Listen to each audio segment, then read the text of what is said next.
Welcome to What's in Bloom at the Ruth Bancroft Garden. And here we are starting off a new year, 2025. Now, at this time of the year, if you were gardening in Vermont, you wouldn't expect to see a lot of things bursting into bloom. But here in the warmer climate of California, there are lots of things blooming in January, like this Othonna. This is in the daisy family. It comes from South Africa. And actually, a lot of plants from South Africa are in bloom at this time of the year. And we will focus on a couple of those as we go through our What's in Bloom. But Othonna capensis, it really looks a lot like an ice plant. That low, spreading, mat-like growth and the bright yellow flowers. But when you look closely, you will see that it's not in the ice plant family. It's in the daisy family. And what characterizes the daisy family as a special kind of a flower, a little cup with a lot of little tiny flowers inside that cup. And then the outside most flowers in the group each have one petal, and so it makes the whole cluster look like one flower. And that's what a daisy is. But the ice plant family is not that. The flowers might look daisy-like, but they are one flower, not a bunch of flowers masquerading as one. Anyway, that's your little botany lesson on the daisy family to start off What's in Bloom January 2025. I don't know quite why it is that so many plants from South Africa come into bloom in the wintertime, but a lot of them are in this family, the ice plant family. This one is Ruschia dichroa from Western South Africa in the winter rainfall zone, and it has these wonderful reddish flowers with a white center. And it doesn't have a big area of distribution, but it grows really well for us and flowers prolifically at this time of the year. Now, the ice plant family, that's kind of an odd name. Why do we call them ice plants? Well, that's because some members of the family have glittering cells on the surface of the leaf that look like ice crystals and they glint in the sun. This one does not have that. So there would be no reason to call this an ice plant if it weren't related to those other ones. But the ice plant family is a very large family and very concentrated in South Africa. There's about 1,800 species in the family, with the great majority of those in South Africa, including this one, Ruschia dichroa.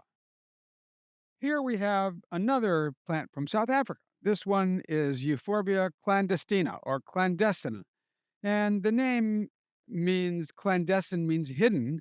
And it's because the flowers are down at the base of the leaves and not out on a stalk like some of its relatives.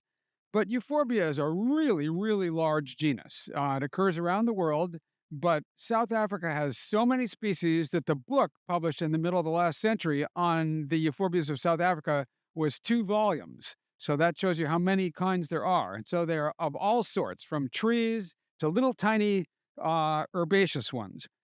This one has a very prominent knobbly stem, which is an attractive feature of it, and then these long, narrow leaves up at the top of the stem, and the flowers are bunched at the top of the stem at the base of the leaves.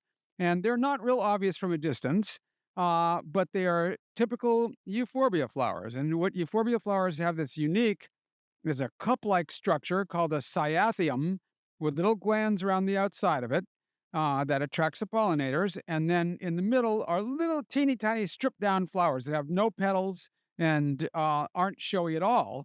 But those turn into the seed pod eventually. And then the seed pod is explosive. So the seeds go flying and fly out in all directions. And we have ones over there, ones back here, that this has spewed out seeds and they've grown spontaneously. So it obviously likes it here because it keeps on doing that, and we get new ones.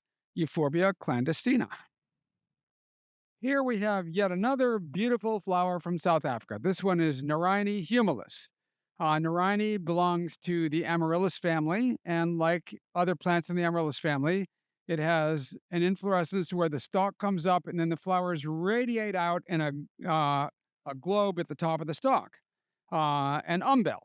And so this one, Nerine humilis, humilis means small, and the flowers are pretty small, but actually maybe not the best name in the world because there are other Nerines that are much smaller than this one. In any case, this one is a winter grower, so the leaves come out in the fall, and then the flowers follow in the wintertime, and it grows through the winter, and then dies down in the summertime. So a lot of South African bulbs have this habit, like Amaryllis belladonna and like the Brunsvigias and so on. Many, many plants that we have here in the garden. Now, perhaps gardeners in the United States know better the bulbs that come from the Eastern Mediterranean, like the tulips and crocuses and hyacinths and so on. And there are a lot of those, but South Africa has more bulbs than any other country in the world, a tremendous number of bulbs, some of them blooming in the fall, some in the winter, some in the spring, some in the summer. So different times of the year. But this one, Nerine humilis, is a winter bloomer. Nerine humilis.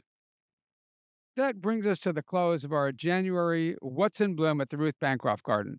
I want to encourage you, if you come to the garden, to take some time to poke around and check out all the little things in all the little corners of the garden. You'll find little wonderful things like this Othonna here. This is Othonna retrofracta. We started off our What's in Bloom with Othonna capensis. This is a very different looking Othonna with a fat little base down here and in full growth here in the middle of the winter with little yellow daisy like flowers. But there are lots of little things like that around the garden that you have to take the time to find, and they will reward you with their beauty. If you are not near enough to the garden to come and visit, well, check out all the things on our website. I post pictures on our Tumblr, which you can find on our website if you scroll down to find Tumblr. And I make a plant highlight every month featuring some plant in the garden, and those are all archived on our website. And there are all kinds of other things going on here at the garden to check out. So visit our website, the Ruth Bancroft Garden.